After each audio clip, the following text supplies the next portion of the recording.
16번째 물건 한번 보겠습니다. 이번에는 경기도 평택시 2022 타경 4683인데 경기도 평택시 고덕면 두릉입니다. 평택시 고덕면 그러면 유명한 데죠. 고덕지구. 거기에 근처에 땅이 나온 겁니다. 근데 보면 이거는 토지 건물 지분 매각이, 다시 말하면 건물도 정식으로 건축 허가를 받았다는 얘기입니다. 등기부 등본도 있고 건축물 과정이 있는데 지분인데 지금 비어 있습니다. 이것이 2억 1,900짜리가 1억 700까지 떨어진 겁니다. 그럼 왜 이렇게 고덕지구에서 왜 이렇게 떨어지죠? 고덕지구에서 왜 이렇게 떨어지냐면 여기 보면 도로가 없습니다. 지적부상 도로가 없어요. 자, 한번 보시겠습니다. 건물은 비어 있습니다. 자, 여기 두 필지인데 여기 건축물 과장이 있고 여기 보시면 이렇게 노랗게 되어 있는 것이 이게 뭐야? 이게 현황 도로고 지적도는 도로 없죠. 지적도는 도로 없습니다. 자, 그러면 주변에 보면은 집들이 이렇게 많이 있죠. 우리는 낙찰받은 게 요 땅하고 요 땅이에요. 그러다 보니까 이 오른쪽에 여기 있는 여기 도로에서 우리 땅으로 들어가려고 그러면 여기서도 이만큼을 다른 사람 땅을 걸쳐서 들어가야 되는 겁니다. 그러니까 여기 이 사람의 마당을 지나서 우리가 들어가야 되는 거거든요. 그러니까 이게 뭐야?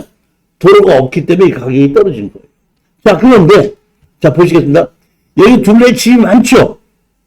그러면 제가 지적도를 항공사진이 없는 지적도에다가 보여줬거든요. 집이 많이 있었죠? 대지 다 대지잖아요. 예. 집이 있는데 그 대지 다 돼 있고 집이 많은데 도로가 어느 한 집이라도 도로가 있어요, 없어요? 도로 없죠. 그러니까 우리가 낙찰 받는 거는 없어, 다 없어. 그러면 이런 도로를 보고 내가 뭐라고 얘기했죠?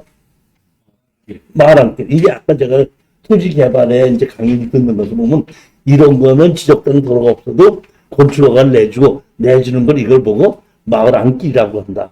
이 마을항길이라는 건 이런 겁니다. 대한민국의 건축법이 언제 만들어졌냐면 1962년도에 만들어졌어요. 그럼 1962년도에 건축법상 도로는 4m의 도로를 한다. 건축법상 어떤 땅이든지 건축허가를 받은 건축법 도로가 있어야 된다. 이렇게 만들어졌는데 62년도에 만들어졌다 그랬죠. 그럼 62년도 만들어지기 전에는 건축법이 없을 때는 뭘 허가 받고 줬어, 기장 줬어? 뭐또 기장 줘? 이게 박정희 정부에서 쿠데타를 일으키고 난 다음에 그 국가재건최고 회의라는 혁명정부를 만들어 갖고 2년을 다스렸는데 그때 만드는 것이 이 건축법을 만들었는데 그 이전에는 무슨 법이었냐면 조선 총독부의 현황 시가지령이야. 그걸로 해서 건축허가를 받는데 그때는 뭐냐면 출입에 지장이 없으면 건축허가를 내줘. 그 당시에 건축법을 만들면서 4m 이상 자동차가 들어가서 불자동차가 들어갈 수 있는 도로를 만들어야지 건축허가를 내준다는 것을 그때 만드는 건데 이런 마을안길이라는 얘기는 건축법이 만들어지기 전서부터 만들어진 동네. 그때부터 도로를 쓰고 있던 땅이기 때문에 이런 걸 보고 뭐라 그래? 마을안길. 이렇게 해서 건축허가를 내준 거고 다 건축물 과정이 있는 겁니다. 이해가 가셨죠? 그렇기 때문에 이거는 그냥 어쩔 수 없다 보니까 이거는 뭐 소송할 게 아니라 낙찰 받죠? 9분의 20분이잖아요? 다 팔아서 나누자. 다 팔아서 나누자고 해도 이게 가격이 80%에 70%에 나간다 이렇게 볼 수도 없어요. 70%에 나간다 그러면은 배당은 받아오면 돼요. 만약에 70%가 도로가 없다니까 또 다른 사람이 안 살 수도 있잖아요. 고덕지구 옆이긴 하지만 가격이 떨어지면 내가 낙찰을 받아서 내가 인허가를 받아서 파는 거예요. 가격이 다 떨어진다고 하면 위치가 어디냐?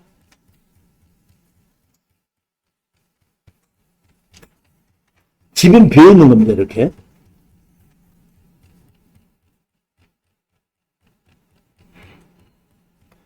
건축물 과정, 정식으로 건축물 과정 이렇게 있는 겁니다.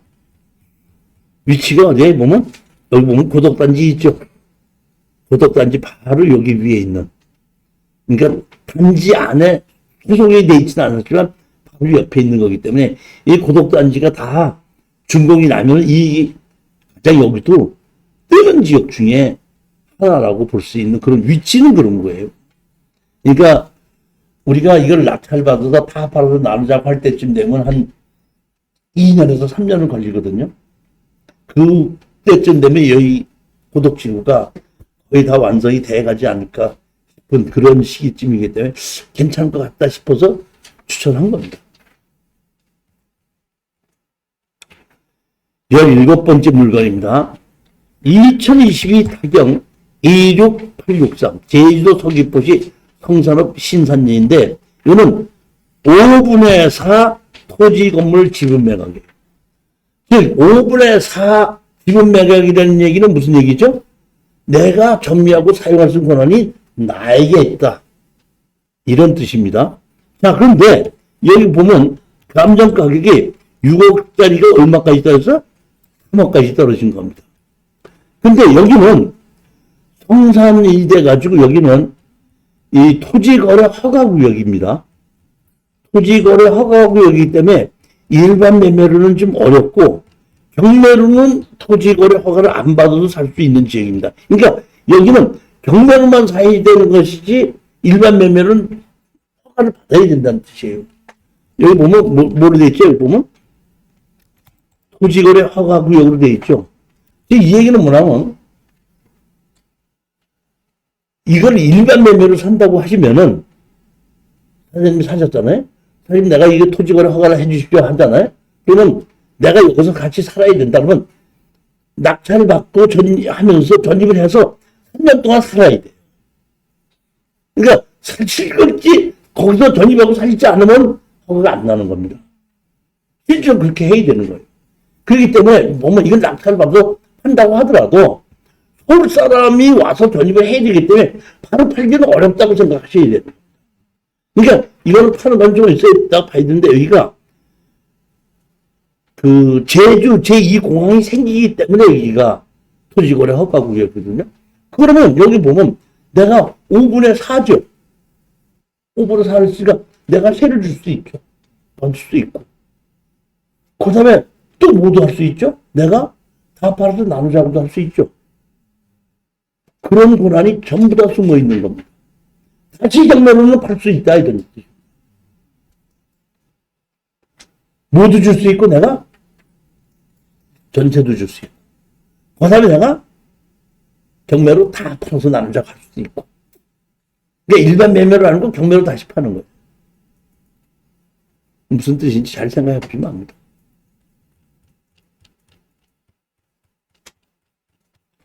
위치도 아주 좋아요.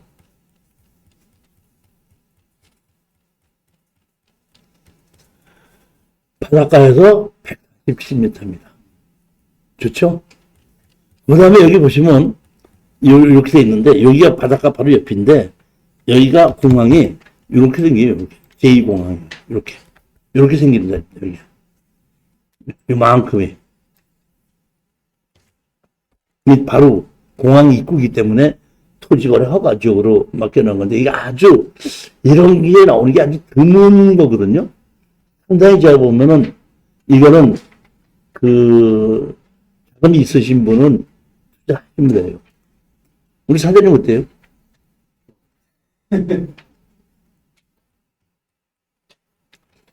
18번째 물건인데 이거는 제가 보기에는 조금 담당 공무원이 조금 좀 과하게 법규를 적용하는 게 아닌가 싶어요. 여기 보면은 뭐였죠? 과손이죠. 과손으로 했기 때문에 여기는 농지 취득 자격증명서 발급 조건입니다. 그래서 누가 낙찰을 받았는데 불허가가 났어요. 1억 4천에 나온 걸 누가 1억 9천에 낙찰을 받았다가 불허가가 나서 지금 9,800까지 떨어졌다니까 이거는 농지증만 발급받을 수 있다면 무조건 돈이 되는 땅이라는 겁니다. 자, 보시겠습니다. 그러면 농지증은 이걸 받을 수 있느냐 없느냐입니다. 지금 보시겠습니다.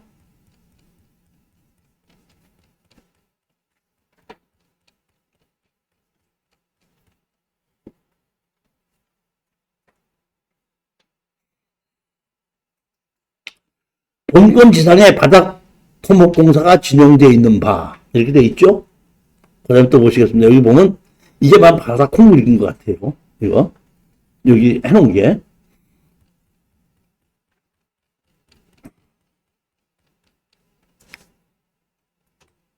여기 컨테이너가 해놓고 바닥 콩물이 쳐놓고 이 컨테이너 있죠. 자, 근데 여기 보시게끔 되면 여기 옹벽을 쳐고 이 컨테이너에 있고 여기 뭔 주차장 만들어놨죠. 옹벽 쳐놨죠. 그러니까 여기 주차장 만들어 이쪽에 이제 주차장이 있고 요쪽으로 해서 쪽문으로 해서 이게 올라가게끔 돼 있죠. 그러니까 여기 보면은 여기 진입도로, 이 진입도로는 이 뒷필지로 들어가는 겁니다. 여기는 주차장을 만들어 놓고 이쪽 쪽문으로 여기로 들어가는 겁니다. 여기로. 근데 사실 이게 저는 나쁘게 나면은 자동차만 만들어 놓고 걸어가라 그랬는데 아니야 맨손으로 걸어가는 건 괜찮은데 징징머지고 그 골목으로 가려고 그래. 아니 저기 마누라가 장 보고 와갖고 슈퍼에서 한가닥 사갖고 와서 참 집어넣고 짊어지고 가볼래 봐. 아니 내가 보기에 이런 거는 조금 내가 보면 이쪽에서 계단을 만든다가 해야지 바깥에 나와서 이렇게 쪽문으로 오게끔 만드는 거는 보면 별로 이렇게 현명한 것 같지는 않아요 보면. 자, 그거는 이제 나중에 문제고 우선 이거는 뭘 받아야 되죠? 농지증 발급 받아야 되죠. 자, 보시겠습니다. 여기 토목공사를 이렇게 했죠. 이거 토목공사를 이렇게 했다는 얘기고 옹벽 쳤죠. 주차장 만들었죠. 개발허가 받은 거예요? 안 받은 거예요? 개발허가 받았죠. 다만 개발허가 준공이 안 나서 아직까지 안 된 것이 아니라 준공이 안 바뀐 게 아니라 개발허가 준공이 나도 건물을 짓기 전에는 지목이 대지도 안 바뀌어요. 건물이 돼야지 대지도 바뀌는데 건물은 아직 안 졌기 때문에 대지도 안 바뀌었는데 아까 바닥공물이 쳐놨다 그랬죠. 건축허가는 받았어요? 안 받았어요? 개발허가 받았어요? 안 받았어요? 그러면 우리는 이거를 입찰에 들어갔죠. 그러면 뭘 하라고 그러죠? 농지증 내라고 그러죠. 그 농지증 미발급 하라고 얘기하면 농지증 미발급 갖고 내가 바로 뭐부터 하라고 그러죠? 아니 낙찰 허가 불허가를 연기 신청. 뭘로 한다? 내가 여기서 농지증 갖고 소송을 한다. 소송을 하고 변경 신청을 하는 겁니다. 그럼 농지증 허가 불허가가 아까처럼 떨어지지 않고 판결을 날 때까지 기다리는 거거든요. 그럼 소송을 할 것도 없어요. 이거는. 자, 보십시오. 제일 먼저 정보 공개를 청구해야 돼요. 여기다가. 뭐냐면 이 번지수에 개발의 허가 받았느냐 안 받았느냐. 받았어 안 받았어. 건축허가 있어 없냐. 정보 공개 청구하는 겁니다. 그러면 예를 들어서 개발허가 한 적 없다. 그럼 개발한 적도 허가도 안 받고 이렇게 했어? 이건 내주줬어? 그럼 그 공무원 잘라야죠. 그 다음에 개발한 허가 받았어? 그건 공식적인 문제 아니기 때문에 허가를 내줘야죠. 얘는 간단한 겁니다. 그럼 소장을 내놓는 것은 소송을 해서 이기려고 내는 것보다는 제가 보기에는 일단 부정화를 막기 위해서 소장을 접수시켜 놓는 거예요. 해놓고 공개정보를 해고 받아가지고 그거 가지고 어디를 가? 이건 어디를 가는 거예요? 감사과 가는 거예요. 감사과 가갖고 봐라. 개발의 허가를 받았으면 농지법에 의한 농지의 취득 자격증 없이 그냥 해주게끔 되는데 들어가라고 이렇게 농지증 안 해준다고 한다. 토목공사까지 다 공료까지 다 해쳐놓고 과실이라고 해놓고 안 해준다. 감사과에서 얘기해봐요. 감사과에서 불러서 야 이거 개발의 허가 받았냐 안 받았냐 건축허가 들어온 게 있느냐 없느냐 농지전형 받은 게 있느냐 없느냐 농지전형 안 하고 어떻게 개발의 허가가 나옵니까? 농지전형 허가를 했다는 근거가 있으면 그거는 농지전을 하러 갈 때 경험에 이렇게 물어봐요. 여기 농지전형 허가가 들어왔는데 농지전형 계속해서 하실 거예요? 아니면은 그냥 원상복구 시킬 거예요? 그럼 나는 원상복구 시켰다면 원상복구 조건으로 농지전 해주고 그냥 농지전 허가 받았으니까 허가 받은 거 갖고 그냥 그대로 진행시키려면 그 조건으로 내주고 제 경험에 의하면 그렇습니다. 제가 뭐 소송할 것도 없다 이러면 소송하면 무조건 이기는데 소송하게끔 되면 한 5, 6개월 걸리는데, 할 것도 없이 그냥 가면 바로 된다는 거예요. 그러니까 그런 식으로 이건 투자하는 거예요. 아니, 이렇게 옹벽을 쳐놓고 농취증, 과손이라고 해서 농취증 안 해주는 사람은 이건 조금 좀 담당공무원이 과하게 구는 거죠. 우리 신사님 그렇게 생각 안 해요?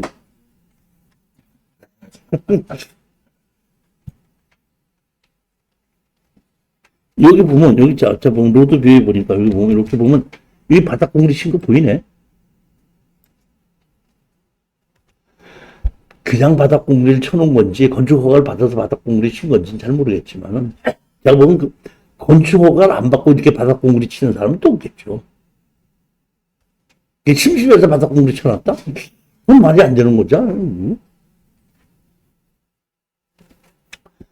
19번째 물건. 제가 한 20개씩 항상 고르는데, 이번에 고르다 보니까, 그냥 한 19개 고르고 나니까 또 고를 게 별로 없더라고. 나 마음에 안 들더라고. 마음에 안 드는 거를 갖다가 또 숨을 채울 게 없어서 이번에 그냥 19개만 그냥 고른 건데, 이건 공매 물건입니다.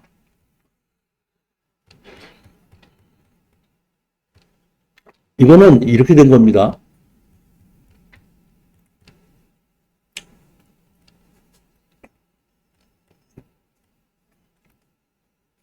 종로세무서에서 이렇게 보면 압류했죠. 종로구청에서도 보면은 2010년대 압류도 해놨습니다.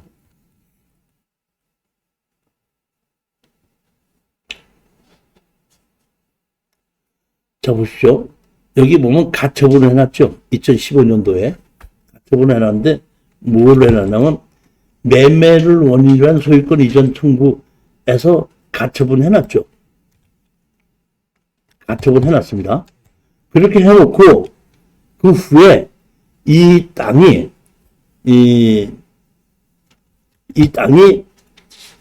연주현씨 영리공중파로 변경이 됐습니다. 그리고 여기에 건물이 있는 거는, 건물은 이 연주현씨 공중파로 되어 있고, 그 다음에 땅도 바뀌었습니다. 바뀌었는데, 공매가 나온 거는 여기에 연주현씨 공중파라고 바뀌기 전에 세금을 안 낸 걸 압류했기 때문에 그거에서 경매가 나온 거예요. 공매가 나온 겁니다. 공매가. 그러니까 건물은 빼놓고 땅만 공매가 나온 겁니다. 즉 이 얘기는 뭐냐면